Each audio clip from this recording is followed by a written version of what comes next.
दर्शकवृन्द नमस्कार, स्वागत छ हजुरहरूलाई मेरो युट्युब च्यानल रिभ्यू संसारमा।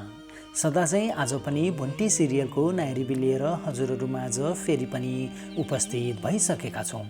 हामीहरूले ल्याइरहेको रिभ्यू भिडियो हजुरहरूलाई कस्तो लाग्छ? जस्तो लाग्छ त्यस्तै प्रतिक्रिया तल रहेको खाली कमेन्ट बक्समा कमेन्ट गर्न नबिर्सिनुहोला। दर्शकवृन्द, यता भुन्टीलाई बचाउनको लागि टोकले भने आइसकेका छन्। अब के हुन्छ होला त? के अब आउने नयाँ भागमा कि फेरि भुन्टी र भूपेन्द्रको सम्बन्ध ती नन्द र देवरको कारणले बिग्रिने त होइन? यता भुन्टीलाई बेडमा बाँधेको अवस्थामा ती नन्द भनाउँदाले मार्ने लागेको बेलामा ठ्याक्कै त्यहाँ भुन्टीको दाइ टोकले आइपुगेका छन्। यता डाक्टरले भुन्टीको बिपी पनि लो भएको र जति बेला पनि जे पनि हुन सक्छ भनेर भनेका हुन्छन्। तर भूपेन्द्रको भाइ र बहिनीले भने जबरजस्ती डाक्टरसँग झगडा गरेर भुन्टीलाई अस्पतालबाट लिएर गएका हुन्छन्। भूपेन्द्रले भने भुन्टीलाई राम्रोसँग हेरचाह गर्नु भनेर आफ्नो दाइ र बहिनीको हातमा सुम्पेर गएका थिए।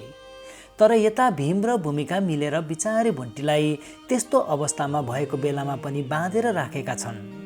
र अझ त्यस्तो अवस्थामा ती नन्द भनाउँदाले भने आफ्नो भाउजूलाई हो मैले नै तेरो बलात्कार गर्नको लागि केटाहरू खटाएको हो भनेर टर्चरमाथि टर्चर गरिरहेका हुन्छन्।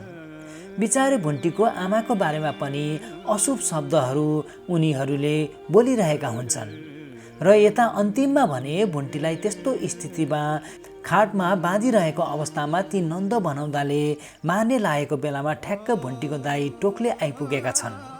दर्शकवृन्द, अब के हुन्छ होला त? अब टोकले भुन्टीलाई के गर्छन् होला त?